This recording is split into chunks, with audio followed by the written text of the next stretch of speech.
Warning: our YouTube channel and its videos may contain scenes, language, and content that may not be appropriate for all audiences.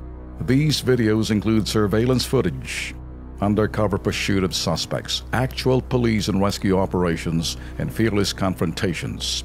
If you do not approve of the content, please do not watch our videos. If you wish to continue, we strongly advise that you proceed with caution. Viewers' discretion is advised. Pukawin naman natin ang opisyalang lokal na pamahalaan ng Dasmariñas, Cavite sidewalk raw kasi para sa mga residente hindi na sidewalk. Ay bay, kasi para sa mga residente hindi naman papakinabangan. Basura kasi sa lugar dito na itinatambak. Reklamo. Eto, panoorin.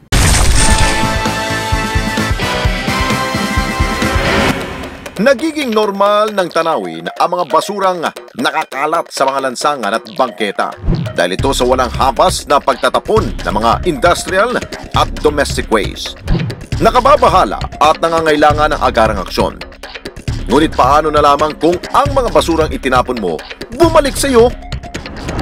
Sa Barangay Area C, lungsod ng Dasmariñas, Cavite, may mga basurang nabulok at hindi na bubulok, nakakaabala sa mga residente at pedestrian.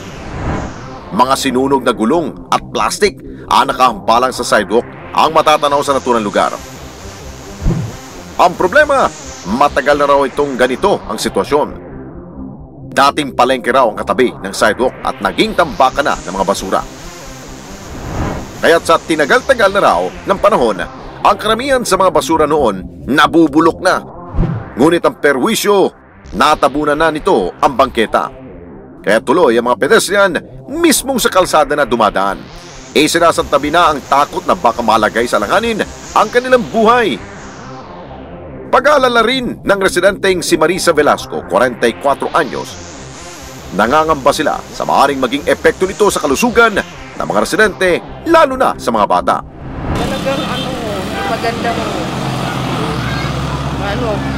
Diyan manggagaling yung mga sakit-sakit ng mga bata.